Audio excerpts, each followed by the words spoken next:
Hello everyone, welcome to the बटनेर IAS. आज के क्लास में हम चैप्टर 4 क्लाइमेट कवर करेंगे। अब तक हम 3 चैप्टर कवर कर चुके हैं। ये हमारा 4th चैप्टर रहेगा क्लाइमेट यानी कि जलवायु, जिसे आप हिंदी में कह सकते हैं। तो चलिए शुरुआत करते हैं हमारे चैप्टर की। सबसे पहले हम देख लेते हैं कि हम इस चैप्टर में टॉपिक कौन कौन से कवर करेंगे। देखिए, सबसे पहले तो वेदर एंड क्लाइमेट। मैं कलर चेंज कर लेती हूँ पहले। वेदर एंड क्लाइमेटिक जो कंडीशंस हैं तो हम इनके बारे में बात करेंगे। सबसे पहले तो कि वेदर और क्लाइमेट है क्या, डेफिनेशंस क्या हैं इन दोनों की। ठीक है, weather and climate, spatial and temporal distribution of temperature, pressure, winds and rainfall, Indian monsoons, mechanism, onset and variability, spatial and temporal climate types. यानी कि ये सब चीज़ें जो है हम इस चैप्टर में कवर करने वाले हैं। देखिए, बहुत सारे जो टर्म्स हैं आप अपने पिछले क्लासेस में पढ़ चुके हैं। जो हमने 9th के अंदर पढ़ा था क्लाइमेट चैप्टर, इसी के साथ अपनी 11th के ही जो हमारी फर्स्ट बुक थी उसके अंदर हमने वर्ल्ड क्लाइमेट में जो क्लाइमेटिक जोन्स हैं उनको स्टडी किया था। तो बहुत सारी चीज़ें जो हैं आप ऑलरेडी पढ़ चुके हैं, लेकिन फिर भी हम इनको यहाँ पर एक बार देख लेंगे। तो मौसम, जलवायु, उनका जो स्थानीय वितरण है, और मौसम या जलवायु की जिसकी हम बात कर रहे हैं, जो हमारा टॉपिक है उस पर टेम्परेचर का, प्रेशर का, विंड्स का, रेनफॉल का क्या इफेक्ट रहता है, जो भारतीय मानसून है उसकी मैकेनिज्म क्या है, ऑनसेट यानी कि जो अराइवल और रिट्रीटिंग है मानसून का वो कैसे होता है, इसी के साथ जो हमारा रेनफॉल है, मानसून की वजह से जो रेनफॉल है उसमें क्या वेरिएबिलिटी है, जो भी डिफ्रेंसिएशन है, और इंडिया के जो क्लाइमेटिक टाइप्स है, जो जोन है, उन सब के बारे में हम आज यहाँ पर डिस्कस करने वाले हैं। तो देखिए, सबसे पहले हम शुरुआत कर लेते हैं difference between weather and climate, यानी कि मौसम और जलवायु। हिंदी में आप इसे लिखते हैं मौसम, और क्लाइमेट जिसे आप कहते हैं जलवायु। ठीक है, तो मौसम और जलवायु में जो डिफरेंस है, वेदर तो हम कहते हैं कि मोमेंट्री होता है, यानी कि जैसे हम सुबह की बात करें बहुत ठंडा मौसम होता है, मौसम कहेंगे हम इसे, वेदर बहुत ठंडा होता है। लेकिन अब दोपहर में हम देखें तो कितनी बुरी हालत हो जाती है हमारी, और शाम तक होते होते रात को फिर से वो ठंडा हो जाता है, और इसी बीच में कभी बारिश हो जाती है, कभी धूप निकल आती है। तो जो मोमेंट्री चेंजेस हो रही हैं हमारे एटमॉस्फेयर में, उन्हें हम क्या कह देंगे, weather. Weather is the momentary state of the atmosphere. Weather changes quickly, may be within a day और वीक। ठीक है, और वहीं क्लाइमेट क्या है, climate refers to the average of the weather conditions. जो हमारी वेदर कंडीशंस जो एवरेज होता है लॉन्ग पीरियड के समय में, बहुत सालों का जो लंबा टाइम पीरियड होता है, उसमें जो हमारी वेदर कंडीशंस होती हैं उनको उससे हम क्या कह देते हैं, क्लाइमेट कह देते हैं, जलवायु हम कहते हैं। Climate changes imperceptibly and may be noted after 50 years और इवन मोर। यानी कि जो हम लॉन्गर पीरियड की बात कर रहे थे, लगभग 50 साल या इससे भी ज़्यादा सालों का समय जो है वहाँ पर लग सकता है। तो मानसून और जलवायु दोनों का ही आपको पता चल चुका है। जो भारत की जलवायु अगर हम देखें, हम भारत की बात कर रहे हैं, यहाँ पर इंडियन फिजिकल जियोग्राफी की हम बात कर रहे हैं, तो भारत की जलवायु कैसी है, उष्ण मानसूनी। कैसी जलवायु है, उष्ण मानसूनी। ठीक है, और दक्षिण एवं दक्षिण पूर्वी एशिया में जो है यही मानसून पाया जाता है। अब हम बात करते हैं जो हमारा मानसून है। जैसे कि हम एनसीईआरटी कवर कर रहे हैं, तो इसमें जो हमारा फर्स्ट टॉपिक है वो यही है, unity and diversity in the monsoon climate, यानी कि मानसूनी जलवायु में एकरूपता और विविधता। देखिए, जो मानसून हवाएं हैं, जो पवनें हैं, वो भारत में और जो दक्षिणी पूर्वी एशिया है, जैसे कि अभी हमने कहा कि इन दोनों जगहों पर उष्ण मानसूनी जलवायु मिलती है। तो इनके बीच में क्या करता है, एकरूपता, यूनिटी शो करता है ना। जलवायु की व्यापकता जो है, इस दृष्टिकोण से किसी को भी जलवायु की प्रादेशिक विभिन्नताओं की उपेक्षा नहीं करनी चाहिए। देखिए, ये लैंग्वेज जो है ये हमारे काम की नहीं है, हम सीधी बात करते हैं कि जो वेरिएशंस हमें मिल रहे हैं, जलवायु जो है एक दूसरे से हमारे एरियाज़ को अलग करती है। विभिन्न प्रदेशों के मौसम और जलवायु एक दूसरे से अलग अलग होते हैं। जैसे दक्षिण में हम केरल की बात करें और तमिलनाडु, है ना, दोनों दक्षिण में ही हम केरल और तमिलनाडु की जलवायु की बात करें। वहीं नॉर्थ में अगर हम चले जाएं तो उत्तर प्रदेश और बिहार की जलवायु हम देखें, तो दोनों रीजन्स की, नॉर्थ और साउथ की क्या है, जलवायु अलग अलग हैं भारत से, लेकिन अलग अलग हैं। और फिर भी अगर ओवरऑल हम देखते हैं तो हम जलवायु कैसी कहते हैं, मानसून प्रकार की। ओवरऑल हम इसे मानसून प्रकार की कह रहे हैं, लेकिन नॉर्थ और साउथ की अगर हम बात करें तो दोनों जगहों के जो क्लाइमेटिक कंडीशंस है वहाँ पर हमें डिफ्रेंसिएशन मिलेगा। क्यों मिलेगा? क्योंकि हम जानते हैं जो कर्क रेखा है वो हमारे देश के बिल्कुल बीच से गुजरती है और उसकी वजह से जो है दोनों तरह की जो हमें जलवायु है हमें यहाँ पर देखने को मिलती है। देखिए, अब भारत की जलवायु में जो है बहुत सारी प्रादेशिक विभिन्नताएं भी हैं, एरिया वाइज बहुत सारी वेरिएशंस हमें मिलते हैं, जहां पर हम देख सकते हैं पवनों का प्रतिरूप हम देख सकते हैं। ये हिंदी में आपके लिए मैं लिख देती हूँ यहाँ पर, पवनों का प्रतिरूप यानी कि जो पैटर्न है पवनों का प्रतिरूप वो अलग अलग होगा।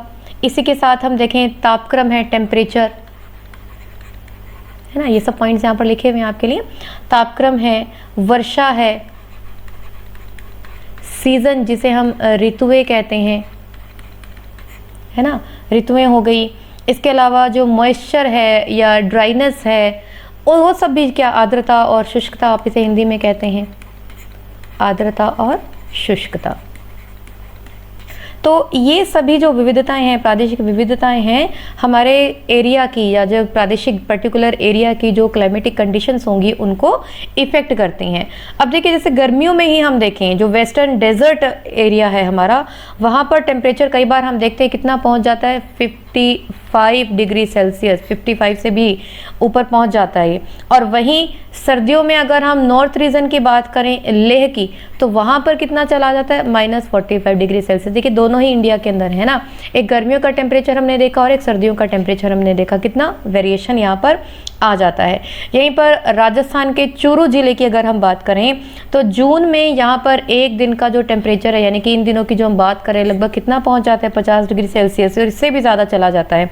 और यहीं अगर हम अरुणाचल प्रदेश की बात करें, अरुणाचल प्रदेश का भी तवांग एरिया यहाँ पर हमारी बुक के अंदर दिया गया है, तो तवांग, अरुणाचल प्रदेश के तवांग में जो है वो टेम्परेचर 19 डिग्री सेल्सियस तक ही पहुँचता है। तो देखिए कहाँ तो 50 से भी ऊपर जा रहा है, उसी दिन जो हम ईस्टर्न पार्ट की बात करें वहाँ पर कितना जा रहा है, 19 डिग्री सेल्सियस पहुँच रहा है। तो कितना सारा वेरिएशन है एक ही दिन के अंदर, एक ही देश के अंदर, है ना।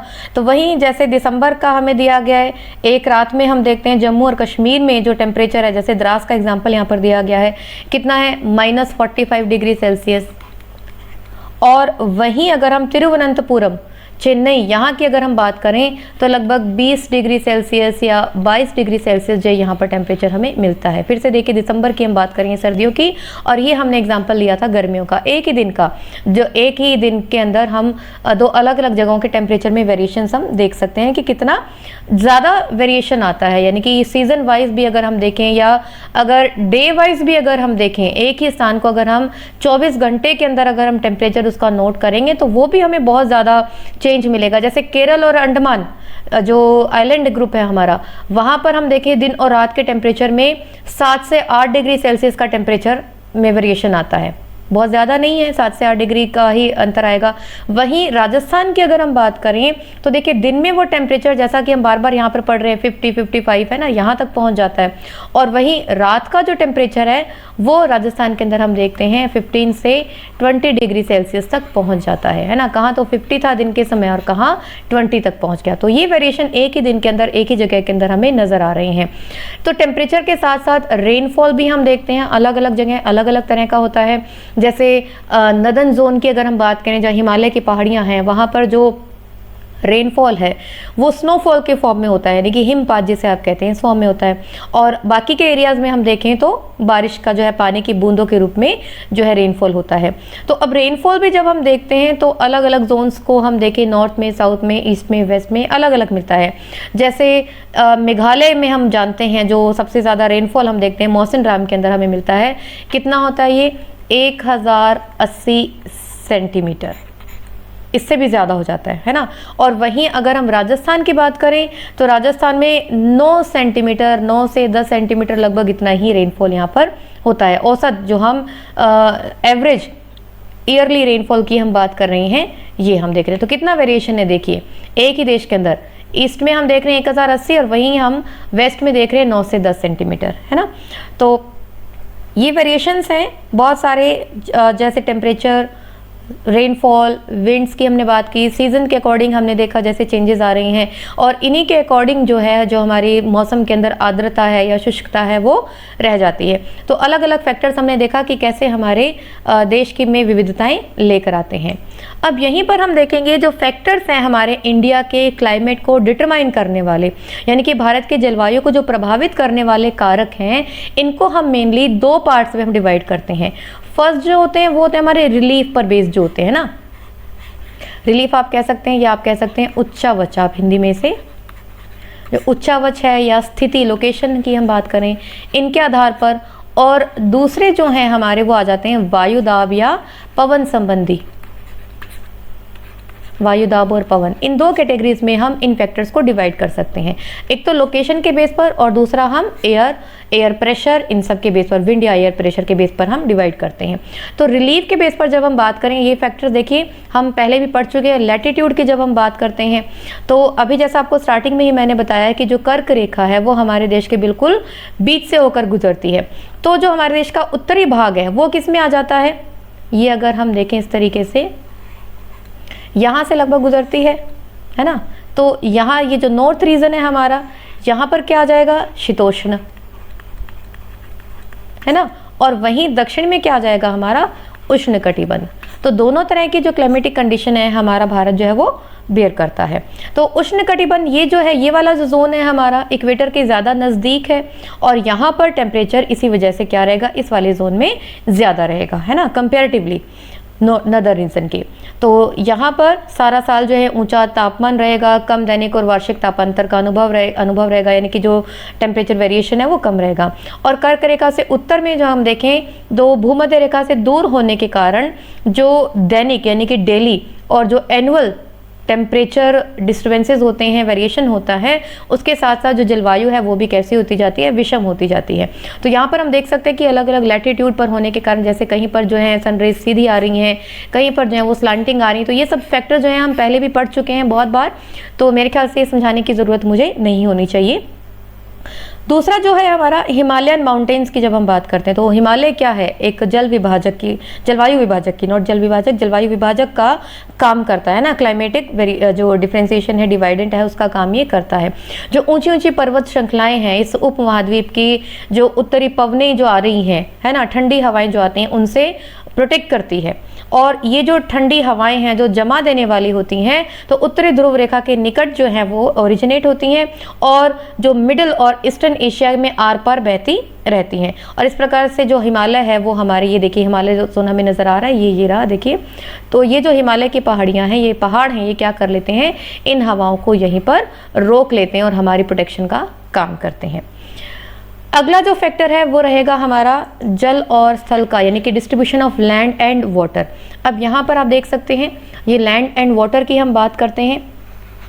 जो लैंड और वाटर, ये सब चीज़ें हम देखिए बहुत बार पढ़ चुके हैं। जो हमारा जो सदर्न पोर्शन है हम देख रहे हैं तीनों तरफ से जो है पानी से घिरा हुआ है, अरेबियन सी, इंडियन ओशियन और बे ऑफ बंगाल। तो यहाँ पर साथ ही साथ हम नॉर्थ की तरफ देखें तो हमारी जो हमने भी पढ़ा हिमालय की जो है हिमालय रेंज है, और हम जानते हैं कि जो वाटर है ना, या हम अगर सीधा सीधा पढ़े हैं जो आपकी बुक के अंदर लिखा हुआ है, स्थल की अपेक्षा जल देर से गर्म होता है और देर से ठंडा होता है। यानी कि जो लैंड है वो जल्दी गर्म हो जाती है और जल्दी ठंडी हो जाती है ना। तो इस चीज़ का इफेक्ट पड़ता है। यहाँ हम देख रहे हैं ये वाटर बॉडी है सारी, और ये सारा जो है लैंड एरिया है। तो इन सब का इफेक्ट पड़ता है, टेम्परेचर में वेरिएशंस आते हैं। टेम्परेचर ज़्यादा होगा तो प्रेशर क्या हो जाएगा, कम हो जाएगा, है ना। टेम्परेचर और प्रेशर ये सब चीज़ें आपको ध्यान है, आपने पढ़ी हैं। तो इन्हीं की वजह से इन प्रेशर वेरिएशन के कारण क्या होगा, हवाएं चलेंगी, और हवाएं चलेंगी तो मॉनसून जो हम कहते हैं वो ओरिजिनेट होगा, है ना। अब डिस्टेंस फ्रॉम सी, यहाँ भी हम देखते हैं, देखिए ये जो कोस्टल रीजन है यहाँ पर टेम्परेचर में वेरिएशन हमें बहुत ज़्यादा नहीं मिलता है, लेकिन जैसे जैसे हम दूर जाते हैं तो टेम्परेचर में या क्लाइमेटिक कंडीशंस में विविधताएं हमें नज़र आने लग जाती हैं। तो ये किस लिए है, क्योंकि समुद्र से जो है हमारी दूरी जो है वो अलग होती जा रही है। यानी कि समुद्र तट से जो दूर हम देखते हैं, जो आंतरिक भाग है जैसे दिल्ली हुआ, कानपुर, अमृतसर, इनमें जो मौसमी परिवर्तन होते हैं, चेंजेस होते हैं, वो बहुत ज़्यादा इफेक्ट करते हैं। लेकिन जो कोस्टल एरियाज़ हैं वहाँ पर इतना ज़्यादा इफेक्ट नहीं होता। यही अगर हम देखें अल्टीट्यूड यानी कि ऊंचाई, समुद्र तल से ऊंचाई आपको नज़र आ रही है, देखिए ना। तो जो ऊंचाई की बात हम करते हैं तो जैसे जैसे ऊंचाई पर हम जाते हैं टेम्परेचर क्या होता है, कम होता जाता है। और जो हमारा एटमॉस्फेयर है वहाँ पर क्या होता है, जो हवाएं हैं ऊंचाई पर जाने पर जो हवाएं एक कवर का काम करती है ना। तो इसीलिए जो हम ऊंचाई पर जाते हैं, आपने देखा जो पहाड़ हैं हमारे वो बर्फ से ढके हुए भी हमें मिलते हैं। जैसे अगर हम पर्वतीय यानी कि जो माउंटेन एरियाज़ की हम बात करें और कंपेयर करें इन्हें प्लेन एरिया से, तो जो माउंटेन एरियाज है वो ज़्यादा ठंडे होते हैं। क्यों? क्योंकि ऊंचाई पर होते हैं। जैसे जैसे ऊंचाई पर जाएंगे टेम्परेचर में क्या आएगी, कमी आएगी। जैसे आगरा और दार्जिलिंग का एग्जाम्पल अगर हम ले तो दोनों ही क्या है, एक ही लैटिट्यूड पर हैं, आगरा और दार्जिलिंग, है ना। दोनों क्या है, दोनों की जो लैटिट्यूडनल कंडीशन है, लोकेशन है वो सेम है। लेकिन अगर हम टेम्परेचर की बात करें तो आगरा में जो जनवरी का टेम्परेचर है वो लगभग हो जाता है 16 डिग्री सेल्सियस, और वहीं दार्जिलिंग में हम देखते हैं कितना होता है 4 डिग्री सेल्सियस। तो देखिए कितना वेरिएशन है ना, एक ही लैटिट्यूड पर होने के बावजूद पर्टिकुलर टाइम में ये वेरिएशन हमें नज़र आ जाता है। अगला जो है रिलीफ, जिसे आप उच्चावच कहते हैं, है ना, जिसमें हम तापमान, वायुदाब, पवनों की गति, दिशा, ढाल, ये सब जो है इसके वितरण को प्रभावित करते हैं। जैसे जून और जुलाई के बीच हम देखते हैं, जो हमने यहाँ पर इंडिया हमने पढ़ा, यहाँ पर क्या है हमारा वेस्टर्न घाट है। तो आपने ध्यान दिया था वेस्टर्न घाट में जब ये वाली साइड आती है, जब हवाएं चलती हैं, इसको हम क्या कह देते हैं, विंड वर्ड साइड, है ना। और जो बैक साइड रह जाती है उसे हम क्या कह देते हैं, ली वर्ड साइड। तो यहाँ पर जो है रेनफॉल, जब हवाएं टकराएंगी तो क्या होगा, रेनफॉल ज़्यादा होगा, लेकिन इस साइड नहीं होगा। अब जब ये हवाएं वापसी करेंगी, है ना, तब ये वाली साइड क्या बन जाएगी, विंडवर्ड साइड, और ये क्या बन जाएगी, हमारी लीवर्ड साइड। तो अब रेनफॉल कहाँ होगा, यहाँ पर। तो इस तरीके से जो रिलीफ है वो भी क्या करता है, हमारे जो क्लाइमेटिक कंडीशंस हैं, मानसूनी परिवर्तन है, उनको इफेक्ट करता है। जैसे कि जो दक्षिणी पठार की हम बात करें, पवन विमुखी स्थिति जो आपकी हिंदी में इसमें लिखा हुआ है, और पवनाभिमुखी ढाल जो हैं ये अधिक वर्षा प्राप्त करते हैं। तो ये सारे जो फैक्टर्स हो गए हमारे कौन से, रिलीफ से रिलेटेड। आगे हम पढ़ रहे हैं factors related to air pressure and wind. अब ये सब जो फैक्टर्स हैं, देखिए बहुत डिटेल में मैं आपको हमारी 9th क्लास में पढ़ा चुकी हूँ, जिसमें हमने अलग अलग शेल्स को पढ़ा था कि किस तरीके से जो कोरियोलिस फोर्स है उसके कारण जो हवाएं चलती हैं और ट्रोपोस्फीयर से टकरा कर ये टर्न कर जाती हैं ना। ये आपको इस इमेज के थ्रू शायद याद आ रहा होगा। ये टॉपिक मैं यहाँ पर आपको डिटेल में दोबारा से नहीं करवाऊंगी क्योंकि बहुत ज़्यादा टाइम लग जाएगा। बहुत अच्छे से इसको समझाया जा चुका है। अगर हमारे कोई नए व्यूअर्स हैं वो देखना चाहते हैं तो आप हमारा लगभग ये मेरे ख्याल से 30th की सीरीज़ में होगा, 30, 31 ऐसा लेसन होगा ये 9th क्लास का। तो वहाँ पर ये सारी चीज़ें बहुत अच्छे से समझाई गई हैं, जिसमें हमने जो आगे के भी टॉपिक्स हैं हमारे, जैसे वेस्टर्न साइक्लोन्स हैं, सरफेस प्रेशर विंड्स हैं, जेट स्ट्रीम्स हैं, है ना, वेस्टर्न साइक्लोनिक डिस्टर्बेंसेज, ये सब चीज़ें हम उसमें पढ़ चुके हैं। ITCZ जिसे हमने इंटर ट्रॉपिकल कन्वर्जेंस जोन कहा था, ये क्या होता है, ये एक लो प्रेशर जोन होता है जो इक्वेटर पर लोकेटेड होता है, और यहाँ पर जो ट्रेड विंड्स हैं वो कन्वर्ज हो जाती हैं, जिसकी वजह से साउथ वेस्ट मानसून और नॉर्थ ईस्ट मानसून जो है वो ऑरिजिनेट होता है। तो जेट स्ट्रीम्स हैं, अपर एयर सर्कुलेशंस हैं, ये सब चीज़ें जो हैं मैं आपको सजेस्ट करूँगी। जो हमारे नए व्यूअर्स हैं अगर वो नहीं देख पाए तो हमारा जो अलग से वीडियो बना हुआ है, शायद लेसन 30 या 31 है, एग्जैक्ट नंबर मुझे याद नहीं है, आप वहाँ पर जाकर उसे पहले अच्छे से समझें। बहुत डिटेल में बहुत अच्छे से इसको समझाया गया है। और जो पुराने व्यूअर हैं उनको पता ही है, अगर वो भी रिवाइज कर लेंगे तो बेटर होगा उनके लिए। तो यहाँ पर हम इन चीज़ों को दोबारा से डिस्कस नहीं करेंगे। इसी के साथ जब हम भारतीय जो मानसून है इसकी हम नेचर की बात करते हैं, है ना, तो यहाँ पर हम देखते हैं जो मानसून है एक जलवायवीय घटक है ना। तो यहाँ के जो कुछ विशेष फैक्टर्स की हम बात करते हैं, जैसे जो भारत का मानसून को हम किन किन कैटेगरीज में पढ़ सकते हैं। तो सबसे पहले तो मानसून का आरंभ यानी कि ऑनसेट जिसे हम कह देते हैं ना, आरंभ, ठीक है, आरंभ होता है, मतलब कैसे शुरुआत होती है, इसके बाद कैसे लैंड एरियाज की तरफ बढ़ता है। ये सब चीज़ें मैं आपसे रिपीटेडली कह रही हूँ कि हम 9th क्लास के वीडियो में पढ़ चुके हैं। आप वहाँ पर अच्छे से ध्यान दे लें कि कैसे टेम्परेचर और जो है प्रेशर में वेरिएशन के कारण हवाएं चलती हैं। देखिए यहाँ पर हमें नज़र आ रहा है, ये देखो जा रही है ना एयर, ये समर साउथ जो हम बात करते हैं, साउथ ईस्ट मानसून की हम बात कर रहे हैं, वेस्ट की सॉरी साउथ वेस्ट मानसून की जो हम बात कर रहे हैं ना, ये साउथ वेस्ट गर्मियों के समय जब लैंड और वाटर में टेम्परेचर में वेरिएशन आता है, प्रेशर डिफ्रेंसिएशन हो जाता है और हवाएं चल पड़ती हैं, ठीक है। और जब ये हवाएं रेनफॉल करती हुई निकल जाती हैं, सर्दियों में देखिए वापस जो है ये हवाएं इस तरीके से लैंड एरिया से जो है आ रही, जो तिब्बतन प्लेटो यहाँ से आ रही हैं। ये कौन से आ गई हमारी, नॉर्थ ईस्ट मानसून, ठीक है, ये ऑनसेट हो गया यानी कि स्टार्टिंग हो गई, और ये रिट्रीटिंग हो गया यानी कि वापसी हो गई हमारे मानसून की। तो ये सब चीज़ें बहुत डिटेल में हम अपनी 9th क्लास में पढ़ चुके हैं। फिर से मैं आपको बता रही हूँ 38, 31 ऐसा कुछ लेसन नंबर है, आप उसको जा करके डायरेक्ट प्लेलिस्ट में आप सर्च करें, सारी चीज़ें बड़ी अच्छी से वहाँ पर समझाई गई हैं। तो जो वर्षा लाने वाला तंत्र है, यानी कि जैसे हमने अभी पढ़ा, जो वेस्टर्न साइक्लोनिक डिस्टर्बेंसेस हैं, ट्रॉपिकल डिस्टर्बेंसेस हैं, साइक्लोन्स हैं, ये किस तरीके से इफेक्ट करते हैं मानसून रेनफॉल को। फिर ब्रेक इन मानसून यानी कि मानसून का जो विच्छेद है वो कैसे मतलब डिवाइड हो जाता है, इधर से अरेबियन सी से, इधर से बे ऑफ बंगाल से जो डिवाइड हो जाता है, ये सब चीज़ें जो है हम वहाँ पर ऑलरेडी पढ़ चुके हैं। तो वहाँ पर आप जाएं, उसको देखें, बड़े अच्छे से आपको सारी चीज़ें समझ में आ जाएंगी।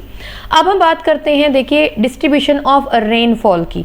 देखिए आपकी इस बुक के अंदर बीच में जो है आगे का जो टॉपिक है वो लगभग वही सब चीज़ें हैं, पर्टिकुलर डेट्स आपकी दी गई हैं कि कहाँ से कहाँ तक वो सब चीज़ें पहुँचती, तो वो मैं दोबारा से रिपीट नहीं करूँगी। आप उन्हीं वीडियो को जो 9th क्लास के मैं आपको बता रही हूँ, जो हमारे 2 से 3 वीडियोज़ हैं, उनको आप रीड करें, उनका रिवाइज करें, बहुत अच्छे से वहाँ पे सारी चीज़ें आपको समझाई गई हैं। चलिए अब हम बात करते हैं डिस्ट्रीब्यूशन यानी कि वितरण की। वितरण की जब हम बात करते हैं तो देखिए हमें पता है कि जो हमारा रेनफॉल है वो सब जगह एक जैसा नहीं है। तो जो वर्षा का वितरण है, औसत जो हम देखते हैं एनुअल रेनफॉल की जब हम बात करते हैं, ये लगभग कितना है 125 सेंटीमीटर। लेकिन फिर भी यहाँ पर क्या है, ग्रेट स्पेशल वेरिएशन है। स्पेशल वेरिएशन यानी कि क्षेत्रीय विभिन्नताएं, आप इसे हिंदी में लिख सकते हैं क्षेत्रीय, यानी कि एरिया वाइज, जैसा कि हम अभी देख ही रहे हैं अलग अलग जो फैक्टर्स हैं वो इफेक्ट करते हैं, तो क्षेत्रीय विभिन्नताएं अभी भी यहाँ पर हमें नजर आएंगी।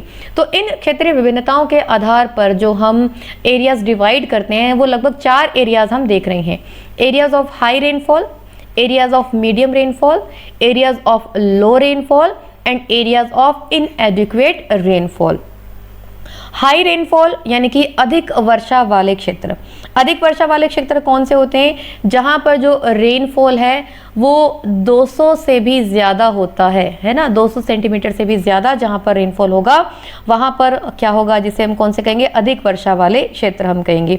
जैसे अब हम देखते हैं जो अधिक वर्षा कहाँ कहाँ होती है, देखिए जो पश्चिमी घाट है ना, उत्तर पूर्व के उप हिमालय क्षेत्र हैं, मेघालय की पहाड़ियां हैं, ये सब जो रीजन्स हैं ये हमारे क्या कहलाएंगे, अधिक वर्षा वाले यानी कि एरियाज ऑफ हाई रेनफॉल।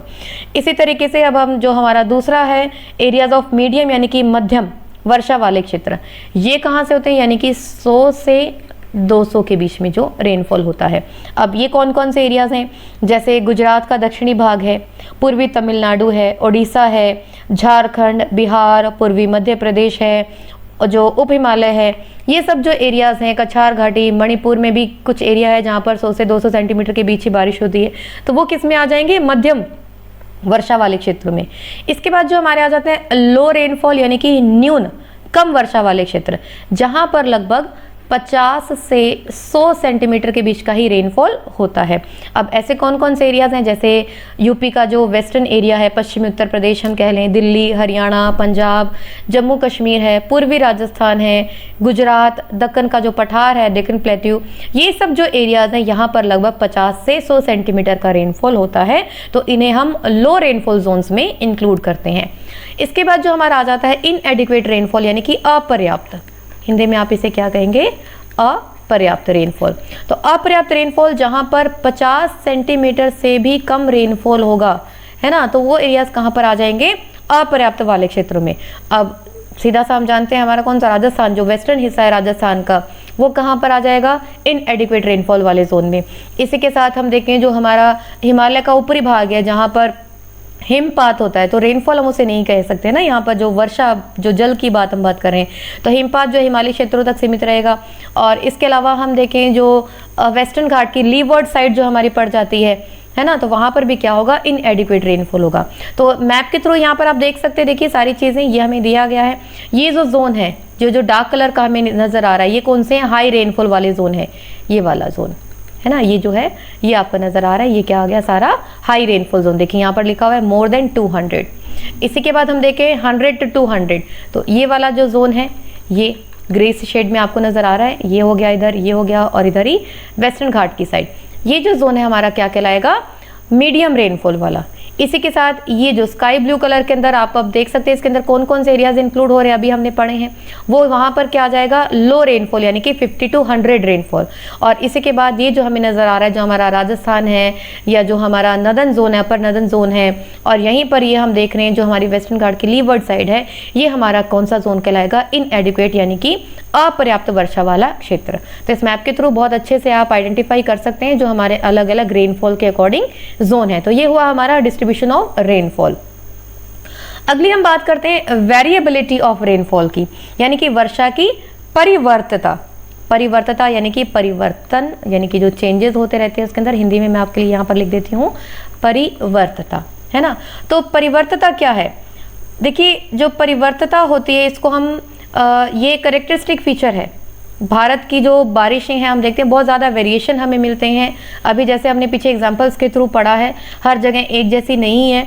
तो ये जो वेरिएशन है रेनफॉल का, इसको हम एक पर्टिकुलर फॉर्मूला से फाइंड आउट करते हैं। ये क्या है, सीवी। सीवी जिसे आप यहाँ पर हिंदी में मैं आप लोगों के लिए लिख देती हूँ, इसे आप कहते हैं विचरण गुणांक। ठीक है, विचरण गुणांक यानी कि कितना विचलन हुआ है बारिश के अंदर, उसको हम कैसे निकाल सकते हैं, मानक विचलन यानी कि स्टैंडर्ड डेविएशन, मानक विचलन, मीन हम इसका निकालेंगे एंड मल्टीप्लाई बाय 100। तो इस फॉर्मूले के थ्रू जो है हम जो सीवी यानी कि कोफिशिएंट ऑफ वेरिएशन जो है हम निकाल सकते हैं। अब हम देखते हैं जो वार्षिक वर्षा में 20 से 50% तक जो है वो वेरिएशन हमें नजर आता है। ये देखिए 20 से 50% तक, some places deviates from 20 to 50%। A variability of less than 25% exist on the western coast, यानी कि जो पश्चिमी तट है, पश्चिमी घाट है, उत्तर पूर्वी प्रायद्वीप, गंगा के पूर्वी मैदान है, उत्तर पूर्वी भारत है, और उत्तराखंड है, हिमाचल प्रदेश है, south western part, Jammu and Kashmir, और जो ये सब एरियाज हैं यहाँ पर रेनफॉल लगभग 100 सेंटीमीटर तक हमें मिलता है। और जो वेरिएशन हम देख रहे हैं वो हमने कहाँ देख लिया, 25% से भी कम हमें नजर आ रहा है।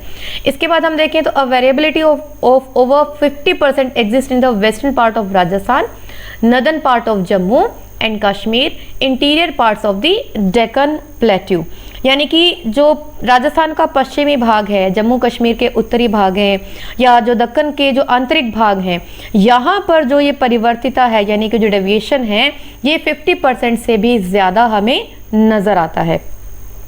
और यहीं पर हम देखें यहाँ की जो रेनफॉल है वो हम देखते हैं लगभग 50 सेंटीमीटर से भी कम है, यानी कि न्यून वर्षा वाले एरिया के अंदर है। और वेरिएशन भी क्या आ जाता है, या लगभग 50% से ज़्यादा चला जाता है। और बाकी का जो भारत है, rest of India have a variability of 25 to 50% and these areas receive annual rainfall between 50 to 100 centimetre, यानी कि बाकी का जो बच गए हिस्से हैं, भारत के जो शेष हिस्से हैं, यहाँ पे जो वेरिएशन हमें मिलेगा ये 25 से 50% तक हमें मिलेगा। और इन एरियाज में जो रेनफॉल है वो कितना आ जाता है हमारा, 50 to 100 तक हमें मिलता है। अब इसी को हम इस मैप के थ्रू हम समझ सकते हैं। देखिए यहाँ पर आपको नजर आ रही है, ये जोन्स अलग अलग दिखाए गए हैं। अब आप इस जोन में आप देखिए कौन कौन से एरियाज आ रहे हैं। सबसे पहले तो यहाँ पर हमने देखा मोर देन 50%, ये देखिए जो ब्लैक कलर डार्क जोन आपको दिया गया यहाँ पर, तो यहाँ सबसे ज्यादा जो है वेरिएशन हमें मिलता है। और हमें जानते हैं कि ये जो एरिया है ये कौन से हैं, इनएडिक्वेट रेनफॉल वाले जोन्स हैं। इसके बाद हम देख रहे हैं, देखिए दूसरा जो हमें नजर आ रहा है 30 to 60%, ये वाला जो है 30 to 60% जो वेरिएशन हमें मिल रहा है। इसके बाद हमें नजर आ रहा है 15 to 30, ये जो जोन है 15 to 30% हमें जो मिल रहा है ये ना। और इसके बाद हम देख रहे हैं ये जो जोन है ये हमें मिल रहा है लेस देन 15%, यानी कि जहाँ पर रेनफॉल बहुत ज़्यादा था, 200 से भी ज़्यादा था, वहाँ पर वेरिएशन हमें कम नज़र आ रहा है। तो इस मैप के थ्रू जो हमारा आप जो वर्षा की परिवर्तिता है उसको आप अच्छे से समझ सकते हैं। आप स्टेट वाइज आप इसमें देख सकते हैं कि कौन कौन से एरियाज इंक्लूड हो रहे हैं। अब हम बात करते हैं भारत के जो जलवायु प्रदेश हैं, यानी कि क्लाइमेटिक रीजन्स हैं, आप हिंदी में इसे कहेंगे जलवायु प्रदेश। ठीक है, तो ये भी जैसा आपको मैंने अभी स्टार्टिंग में ही बताया, हम जो अपनी फर्स्ट बुक है उसके अंदर हम क्लाइमेटिक जो जोन्स हैं वर्ल्ड के उनमें पढ़ चुके हैं। वहीं पर हमने देखा था जो कॉपिन है उन्होंने जो है पूरे वर्ल्ड को क्लाइमेटिक जोन्स के अंदर डिवाइड किया। तो अब यहाँ पर हम भारत के जो क्लाइमेटिक जोन्स हैं उसको हम स्टडी करेंगे। कॉपिन के अकॉर्डिंग ही, जो कॉपिन की स्कीम है उसी के अकॉर्डिंग भारत को जो जितने भागों में बांटा गया है वो भाग कौन कौन से हैं। देखिए सबसे पहले जो हम बात कर रहे हैं AMW, देखिए थोड़ा अलाइनमेंट गड़बड़ हो रहा था इसलिए कलर्स के थ्रू आप मैचिंग कर सकते हैं। ये हमारा है टाइप ऑफ क्लाइमेट और यहाँ पर हम बात कर रहे हैं एरिया की। तो AMW कौन सा है, ये monsoon with short dry season है ना, यानी कि लघु शुष्क ऋतु वाला जो मानसून टाइप है वो कहाँ कहाँ मिलेगा हमें, जो west coast of Indian south of Goa, यानी कि गोवा के दक्षिण में जो भारत का जो पश्चिमी तट है वहां पर जो हमें है कौन सा मिलता है, AMW, जिसे आप कहते हैं monsoon with short dry season. अभी AMW AS ये जो सिंबल्स हैं ये सब मैं आपको ऑलरेडी, जो मैं आपको कह रही हूँ 11th क्लास की जो फर्स्ट बुक है उसमें मैं आपको समझा चुकी हूँ, तो वहां आप इसको कंसीडर कर सकते हैं। सेकेंड जो जोन है हमारा वो है AS, यानी कि मॉनसून विद ड्राई समर, यानी कि शुष्क ग्रीष्म ऋतु वाला मानसून प्रकार। ये हमें कहाँ मिलता है, जो तमिलनाडु का जो कोरोमंडल कोस्ट है वो हमें मिलता है। देखिए ग्रीन ग्रीन कलर मैचिंग हो रही है, आप थोड़ा सा अलाइनमेंट को सेट कर लीजिएगा।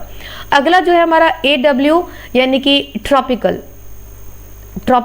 सवाना जो है, उष्णकटिबंधीय सवाना जो प्रकार है, तो ये हमारा कहाँ मिलता है। देखिए जो tropic of cancer, most of the peninsular plateau south of the tropic of cancer, यानी कि जो कर्क सर्किल है हमारा, कर्क वृत्त जो है, इसके दक्षिण में जो प्रायद्वीपीय पठार का जो अधिकतर भाग है वहां पर हमें AW टाइप का रीजन जो है हमें मिलता है, क्लाइमेट मिलता है। ये आ गया हमारा BWSW, यानी कि सेमी एरिड स्टेपी क्लाइमेट, अर्धशुष्क, सेमी एरिड यानी कि अर्धशुष्क जिसे आप कहते हैं। तो जो नॉर्थ वेस्टर्न गुजरात है, some parts of western Rajasthan और कुछ पंजाब, ये जो हमें मिलेगा यहाँ पर कौन सा मिलेगा, हमें स्टेपी क्लाइमेट मिलेगा। BWHM, देखिए कंफ्यूज नहीं होना, BWHW BWHM, सॉरी यहाँ पर हमारा आ जाएगा BSHW, ठीक है, BSHW यहाँ पर आ जाएगा हमारा BWHM। तो ये है हॉट डेजर्ट। हॉट डेजर्ट हम जानते हैं जो हमारा वेस्टर्न राजस्थान है, एक्सट्रीम पोर्शन, वो क्या है हमारा हॉट डेजर्ट है, तो वहां पर हम उससे गएंगे BWHW। इसके बाद आ गया हमारा CWJ, यानी कि मॉनसून विद ड्राई विंटर, यानी कि शुष्क शीत ऋतु वाला जो एरिया है। तो ये कौन कौन से हैं, जो हमारा गंगा प्लेन है या ईस्टर्न राजस्थान है, नॉर्दर्न मध्य प्रदेश है, most of north east India है, ये सारा जो एरिया आ जाएगा वो किस में आएगा, CWG के अंदर। यहीं अगर हम बात करें अब DFC की, यानी कि cold humid winter with short summer, cold humid winter with short summer, यानी कि जो हमारी लघु छोटी ग्रीष्म और ठंडी आर्द्र शीत ऋतु वाले जलवायु प्रदेश हैं, तो ये हमारा कौन सा आ जाता है, अरुणाचल प्रदेश। इसके बाद लास्ट जो हमारा बचता है ई, जिसे हम कहते हैं पोलर टाइप, तो जम्मू कश्मीर, हिमाचल प्रदेश, उत्तराखंड, ये सब जो एरियाज हैं वो हमारे ई जोन के अंदर इंक्लूड हो जाते हैं। तो आई होप ये जो सारे जोन्स हैं आपको अच्छे से क्लियर हो गए होंगे। तो चलते हैं आगे, अगला हमारा टॉपिक देख लेते हैं। ये है हमारा monsoon and the economic life of India, यानी कि जो मॉनसून है वो कैसे हमारी जो आर्थिक जो जीवन है उसको प्रभावित करता है, यानी कि मानसून और भारत का जो आर्थिक जीवन आप कह सकते हैं। तो मानसून क्या एक एक्सिस की तरह है, हम जानते हैं ना, monsoon is that axis around which revolves the entire agriculture cycle of India. अब हम अच्छे से जानते हैं इंडिया की जो इकोनॉमी एग्रो बेस्ड है और जो एग्रीकल्चर है वो किस पर डिपेंड करता है, मानसून पर। तो ओवरऑल एक्सिस का काम कौन कर रहा है, हमारा monsoon. It is because about 64% people of India depend on agriculture for their livelihood and agriculture itself is based on the south west monsoon. South west monsoon कौन सा है, जो अरेबियन सी से ऊपर की तरफ जा रहा है ना, तो ये हमारे लिए बहुत इंपॉर्टेंट है। Except Himalayas all the parts of the country have temperature above the threshold level to grow the crops or plants throughout the year। यानी कि अगर हिमालय जोन को अगर हम छोड़ दें तो बाकी के पूरे भारत में वर्ष भर यानी कि पूरे साल भर जो है पूरी गर्मी रहती है, यानी कि प्रॉपर जो टेम्परेचर है वो रहता है अगर हम हिमालय रीजन को छोड़ दें, क्योंकि वहाँ पे टेम्परेचर बहुत कम है। तो बाकी के पूरे भारत में जो है वर्ष भर जो है खेती की जा सकती है। Regional variations in monsoon climate help in growing various types of crops। तो अब अलग अलग रीजनल वेरिएशंस जैसे हमने पढ़े हैं, मानसून में जलवायु में विविधताएं हैं, तो अलग अलग टाइप की जो फसलें हैं वो हम ले सकते हैं। जैसे कहीं पर ज़्यादा रेनफॉल, कहीं पर कम रेनफॉल, कहीं पर ज़्यादा टेम्परेचर, कहीं पर ड्राई टेम्परेचर, तो इन सब के अकॉर्डिंग जो है हम अलग अलग तरह की फसलें भारत में हम ले सकते हैं। Variability of rainfall bring droughts और floods every year in some parts of the country. अब हम जानते हैं हमारे लिए फ़ायदे हैं तो नुकसान भी हैं। तो जो रेनफॉल में वेरिएशंस आ रहे हैं इतने ज़्यादा, कहीं पर हम देख रहे हैं 50% से भी ज़्यादा वेरिएशन है, कहीं पर हम देख रहे हैं 50 to 30 ही है। तो ये जो वेरिएशंस आते हैं, कहीं कहीं पर ड्रॉट्स यानी कि सूखा पड़ जाता है और कहीं कहीं पर बाढ़ भी आ जाती हैं। तो ये सब चीज़ें भी क्या करती हैं, हमारे देश की इकोनॉमी को इफेक्ट करती हैं। Agriculture prosperity of India depends very much on timely and adequately distributed rainfall. अब टोटली हम किस पर डिपेंड करते हैं, मॉनसून पर डिपेंड करते हैं। तो प्रॉपर टाइमिंग के साथ और प्रॉपर अमाउंट में वेल डिस्ट्रीब्यूशन हो रेनफॉल का, ये हमारी एग्रीकल्चर प्रॉस्पेरिटी के लिए बहुत ज़्यादा ज़रूरी है। If it fails, agriculture is adversely affected particularly in those regions where means of irrigation are not developed. अब जैसे हम राजस्थान की ही बात करें या बहुत जो रिमोट जोन्स हैं जहाँ पर इरिगेशन के जो साधन है वो उपलब्ध नहीं है, टोटली मानसून पर, रेनफॉल पर ही डिपेंड करते हैं। और वहीं अगर ये मानसून लेट हो जाए, है ना, या प्रॉपर नहीं हो रेनफॉल, तो कितना ज़्यादा एडवर्स इफेक्ट, बुरा प्रभाव जो होगा उस एरिया पर पड़ जाएगा। तो ये सारी चीज़ें इफेक्ट करती हैं। Sudden monsoon burst creates problem of soil erosion over large areas in India. अचानक से जब बर्स्ट हो जाएगा मानसून, है ना, तो क्या होगा, जो एरिया है सॉइल इरोड हो जाएगी। जब पानी का बहुत तेज़ बहाव होगा, जैसे हम सिंपली जब पौधों में पानी डालते हैं, हम क्या करते हैं, उसको शावर की तरह डालते हैं, क्योंकि अगर बहुत तेज़ धार हम डालेंगे तो मिट्टी के अंदर खड्डा बन जाता है ना, नॉर्मली आपने देखा होगा, यानी कि वो सॉइल वहाँ से क्या हो जाती है, इरोड हो जाती है। तो अगर अचानक से मानसून बर्स्ट हो जाएगा तो क्या होगा, सॉइल इरोजन बहुत ज़्यादा हो जाएगा, जो एडवर्स इफेक्ट है। Winter rainfall by temperate cyclone.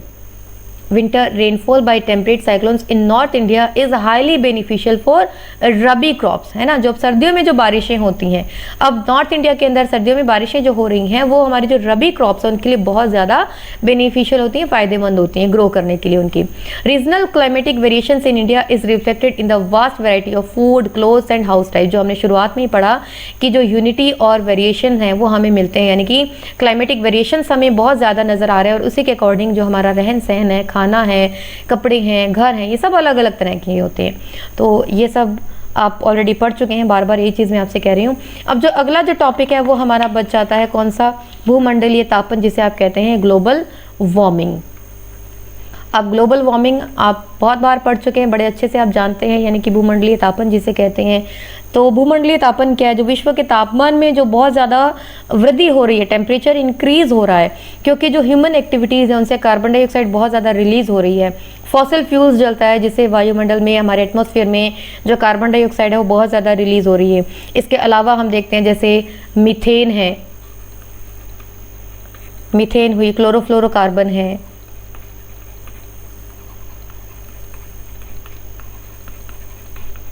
इसके अलावा हम देखें ओजोन,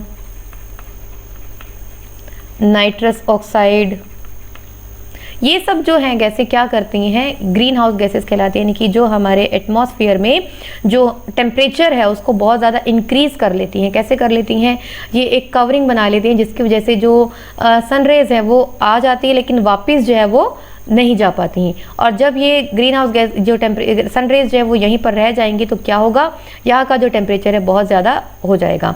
यानी कि हमारे एटमॉस्फेयर में जो ये गैसेज है इन्होंने जो कवरिंग कर ली है, जिसकी वजह से जो सन रेज हैं, हार्मफुल रेज हैं, वो वापस नहीं जा पाते, यहीं पर ट्रैप हो जाती हैं और हमारी अर्थ के टेम्परेचर को बढ़ा देती हैं। इसी को हम क्या कहते हैं, भूमंडलीय तापन, यानी कि ग्लोबल वार्मिंग। अब अगर हम देखें जो कार्बन डाइऑक्साइड गैस हैं, इसके कंपैरिजन में ये जो गैसेज हैं, मीथेन हुआ, क्लोरोफ्लोरोकार्बन है, ओजोन है, नाइट्रस ऑक्साइड है, ये बहुत ज़्यादा इफेक्ट करती है, क्योंकि जो लॉन्ग वेव की जो लॉन्ग वेवलेंथ की जो रेडिएशन है इनको बहुत ज़्यादा एब्जॉर्ब कर लेती हैं ये चारों गैसेस। इसलिए ये जो हैं बहुत ज़्यादा इफेक्टिव हैं ग्रीन हाउस गैसेस को बढ़ाने में, यानी कि इन चारों गैसेस का ये बहुत ज़्यादा योगदान हम कह सकते हैं। योगदान तो वैसे पॉजिटिव वे में होता है, यानी कि इनका जो रोल है सबसे ज़्यादा होता है और इन्हीं सब के इफेक्ट से जो है टेम्परेचर बहुत ज़्यादा जो हमारा बढ़ता चला जा रहा है। तो ये सब चीज़ें ग्लोबल वार्मिंग जो है इसकी वजह से क्या हो रहा है, जो ग्लेशियर्स हैं वो मेल्ट होते चले जा रहे हैं। अब वो ग्लेशियर मेल्ट होंगे तो क्या होगा, जो हमारा वाटर लेवल है, समुद्रों का जो जल है, समुद्र तल ऊंचा हो जाएगा और धीरे धीरे जो होगा सारा जो हमारा जलवायु परिवर्तन हो जाएगा, बाढ़ आ जाएंगी, बाढ़ आने से जलवायु परिवर्तन जैसे बहुत तरह की जो बीमारियां हैं वो बढ़ जाएंगी। तो ये सब जो है रिलेटेड जो फैक्टर्स हैं धीरे धीरे हम देख रहे हैं कि सब अल्टीमेटली किससे जुड़े हुए, ग्लोबल वार्मिंग से और हमारी जलवायु परिवर्तन से। तो यहाँ हमारा चैप्टर कंप्लीट हो जाता है। आई होप सारी चीज़ें आपको बड़े अच्छे से क्लियर हो गई होंगी। एक बार फिर से आपको रिमाइंड करवाऊंगी कि यहाँ जो भी टॉपिक है जैसे air pressure, wind, jet streams हैं, वेस्टर्न साइक्लोनिक फोर्सेज हैं, जो हमारी समदाब रेखाएं, समताप रेखाएं हैं, retreating monsoon, onset of monsoon, ये सब चीज़ें जो हैं आप हमारा जो वीडियो है पहले हम बना चुके हैं लेसन 38 और 31 जो नंबर है उसका प्लेलिस्ट में जाकर के आप उसको रीड करें, बड़े अच्छे से वहाँ पर आपको सारी चीज़ें समझा दी गई हैं। जो रिमेनिंग पोर्शन है वो हम इसका यहाँ पर कवर कर चुके हैं। तो आई होप सारा टॉपिक आपको क्लियर हुआ होगा अच्छे से। फिर भी अगर कोई डाउट हो तो कमेंट बॉक्स को आप यूज़ करें। और आप सभी जिनको बहुत लंबे समय से इंतज़ार था और आप हमारे वीडियोस को प्रेज कर रहे हैं, इंतज़ार कर रहे थे, आप सभी जानते हैं और आपका बहुत बहुत धन्यवाद जो आप हमारे वीडियोस को लाइक कर रहे हैं। चलिए तो कल मिलते हैं अगले वीडियो के साथ। Till then keep watching, keep practising. Thank you.